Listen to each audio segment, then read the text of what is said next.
Hola amigos, ¿cómo están? Les saluda el doctor Roberto Montúfar, cirujano del aparato digestivo con entrenamiento en trasplante de órganos.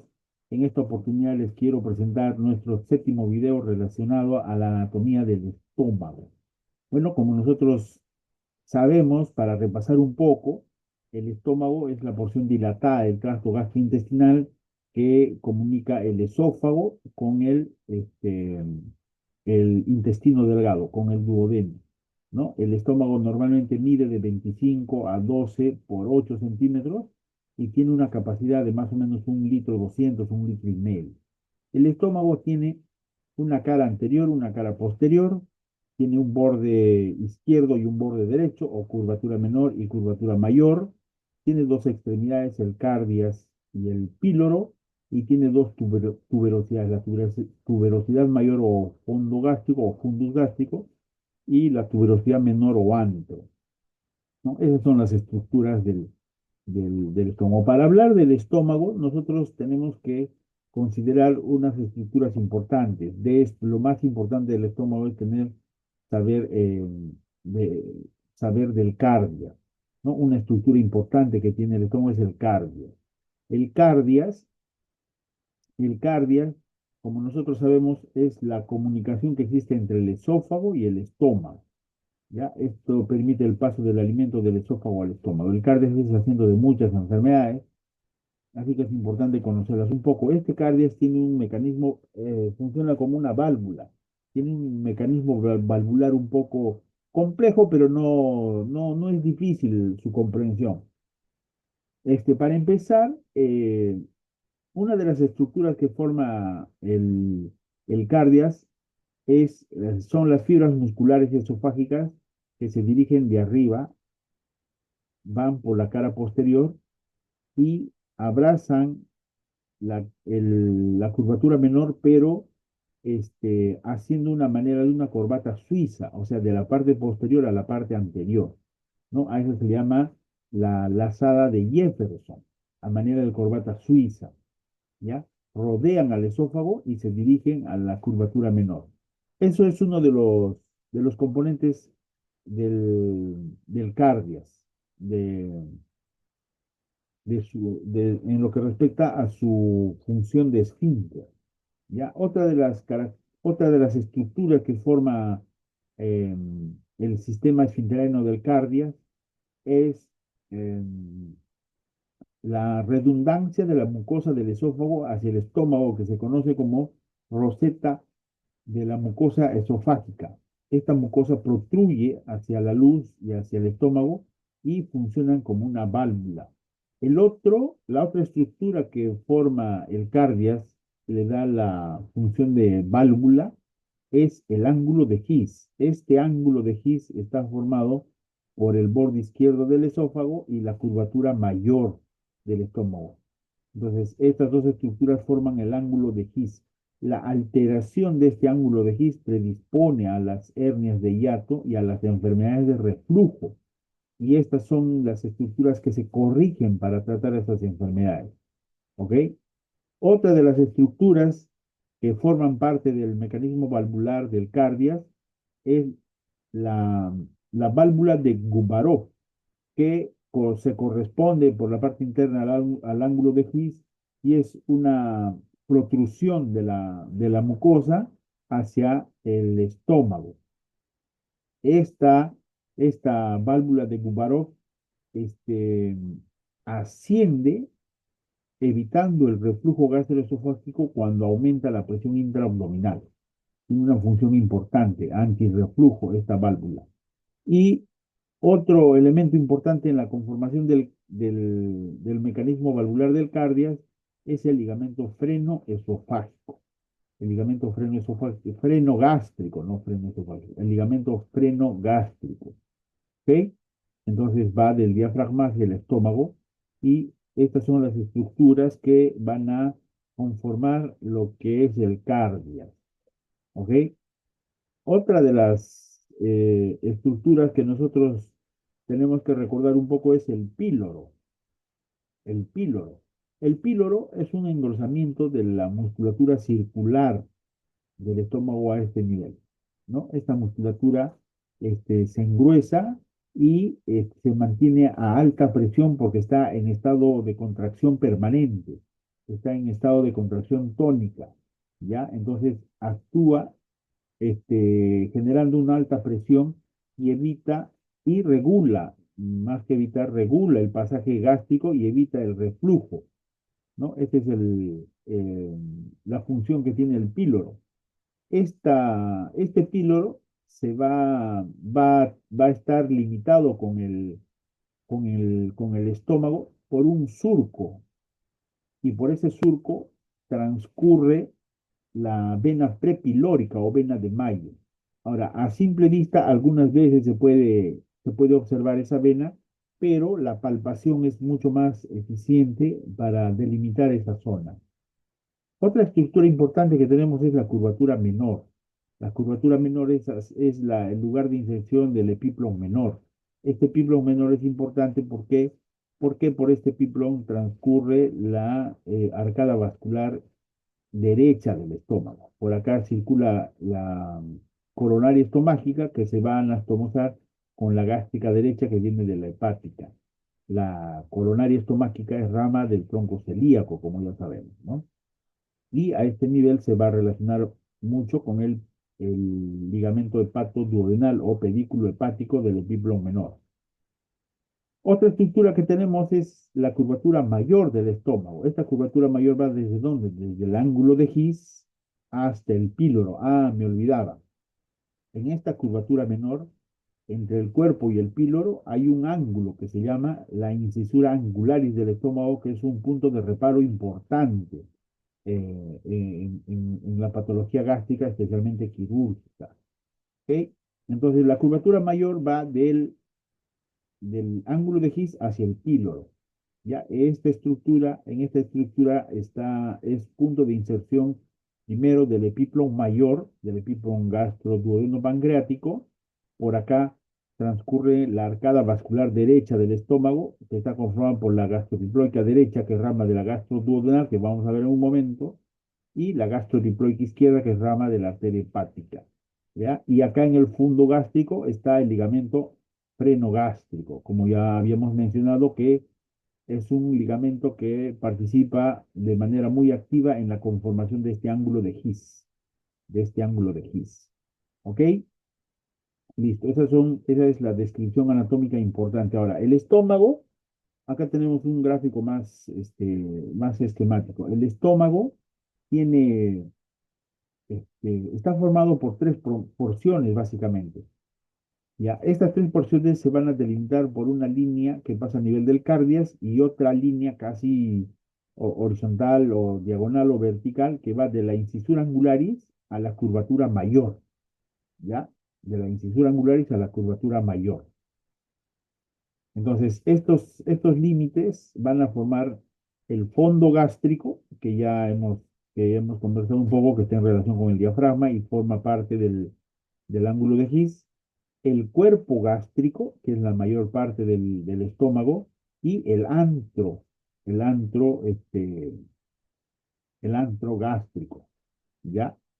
Entonces, el antro gástrico o tuberosidad menor es una estructura importante, es una estructura importante, ¿no?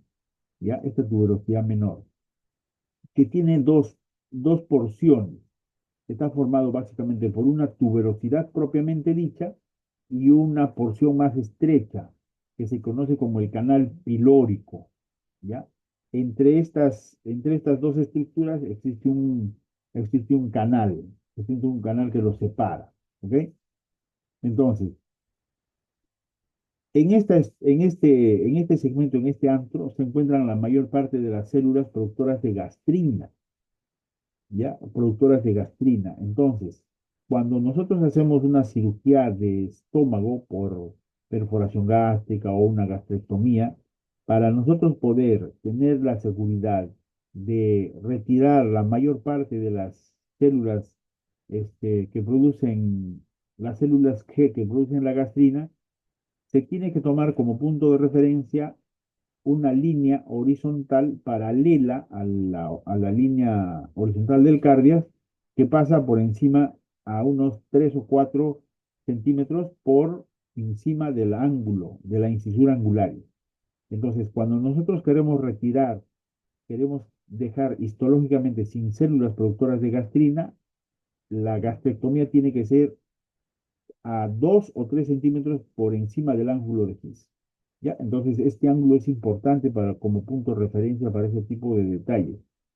Otra cosa, nosotros hablamos de gastrectomías antrales o gastrectomías subtotales. Cuando nosotros hacemos la resección solamente del antro, se habla de gastrectomía antral. Generalmente corresponde a un 30% de la, del estómago que uno está retirando. Y cuando hablamos de gastrectomía subtotal, cuando hablamos de gastrectomía subtotal, por ejemplo, en patologías como el cáncer gástrico distal, entonces nosotros tenemos que hacer una gastrectomía subtotal.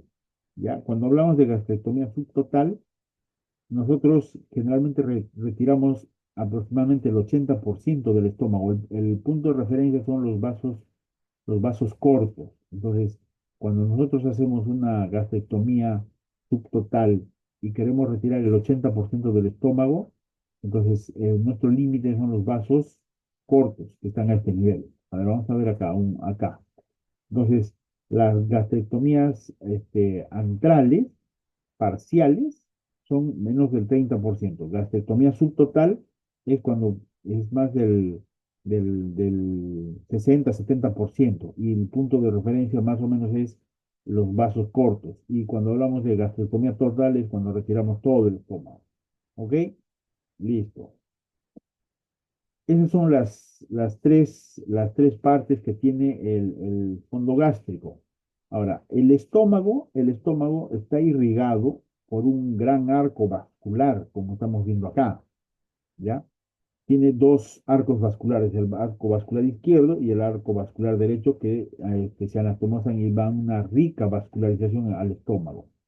Entonces, el arco vascular izquierdo de la curvatura menor está formado por este vaso que se llama la gástrica izquierda. Esta gástrica izquierda transcurre, como les hemos dicho, por, el, por la parte condensa del epiplo menor y sigue a la curvatura menor y emite ramas que se van a anastomosar en el fondo gástrico. Y esta gástrica izquierda se anastomosa con esta gástrica derecha, que es rama de la hepática. ¿Ya? Y es rama de la hepática. Entonces, si les preguntan cómo está, qué arterias forman el arco vascular de la curvatura menor del estómago, entonces tienen que decir que es la gástrica izquierda, rama del tronco celíaco, y la gástrica derecha, que es rama de la hepática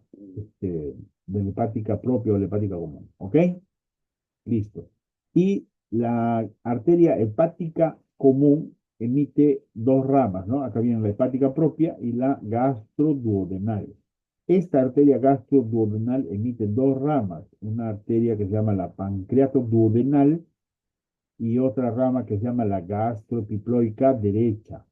Entonces, el otro arco vascular está formado por los vasos gastroepiploicos, la gastroepiploica derecha y la gastroepiploica izquierda. La gastroepiploica derecha es rama de la arteria gastroduodenal. Esta gastroduodenal es rama de la arteria hepática. Y la arteria hepática forma parte del tronco celíaco que viene de la aorta. ¿Ok? Y la gastroepiploica izquierda es rama de la arteria esplénica. Es rama de la arteria esplénica. ¿Ok? Entonces, ese es el arco vascular del estómago y el fondo gástrico, como yo les mencionaba, está formado por las diferentes ramas de la gástrica izquierda y de la arteria esplénica que van a irrigar todo el fondo gástrico. Esta disposición de los vasos hace de que nosotros, esta rica vascularización del estómago, hace de que nosotros podemos cortar la vascularización de la mayoría de los vasos y el estómago va a continuar siendo irrigado. ¿Ok? Listo. Esa es la irrigación del estómago. ¿Ya? Ese es en cuanto a la irrigación del estómago. Ahora, Otro detalle que preguntan bastante son las cadenas ganglionares. Las cadenas ganglionares del estómago. Preguntan bastante, siempre preguntan las cadenas ganglionares. Entonces, las cadenas ganglionares básicamente son de tres tipos. Los ganglios, la primera estación ganglionar son los ganglios perigástricos. La segunda estación ganglionar son los ganglios de los vasos principales. Y la tercera estación son los ganglios alejados. ¿Ya? Entonces, en esta primera estación ganglionar se encuentran seis grupos ganglionares, del uno al 6, que es el paracardial derecho, el paracardial izquierdo, la curvatura, ganglios de la curvatura menor, ganglios de la curvatura mayor, el quinto es el suprapilórico y el sexto es el infrapilórico. Entonces, repasando, el primero es el paracardial derecho, el segundo es paracardial izquierdo, el tercero es de la curvatura menor, el cuatro es de la curvatura mayor, que puede ser A del gastrociploica izquierda y B gastrociploica derecha. El 5 es el suprapilórico y el 6 es el infrapilórico. Esos son los ganglios de la primera estación ganglionar que son perigástricos. ¿Ok? La segunda estación ganglionar básicamente está formada por ganglios que están en las raíces de los principales vasos. Entonces, si se acuerdan de la vascularización del estómago, recordar esto va a ser un poco más fácil.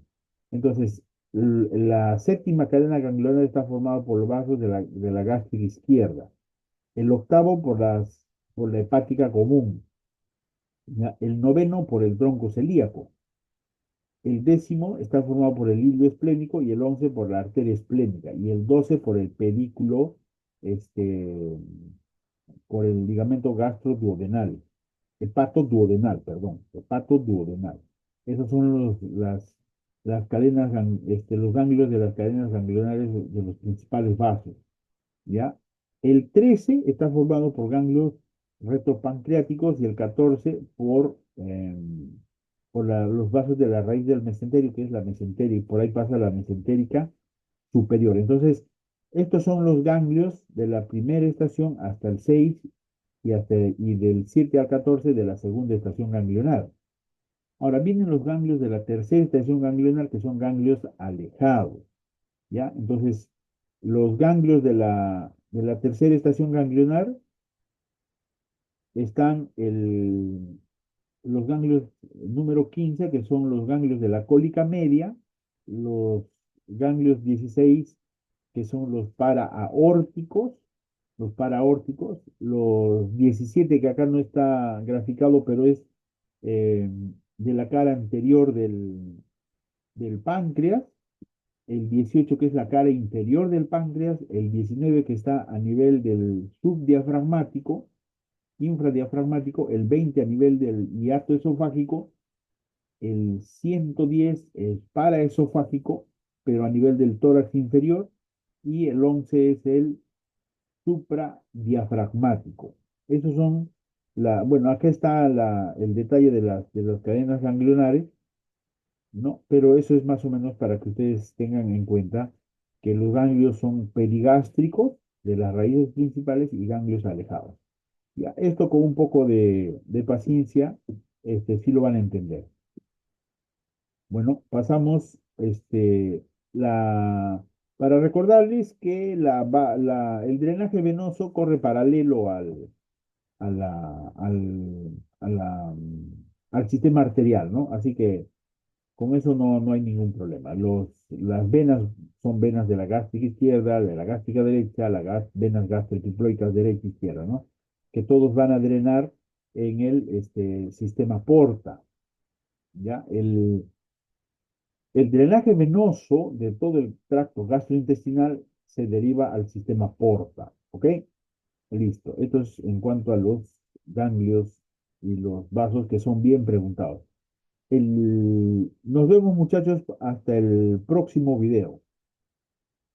Un saludo grande, un saludo especial para todos y siempre con mentalidad positiva.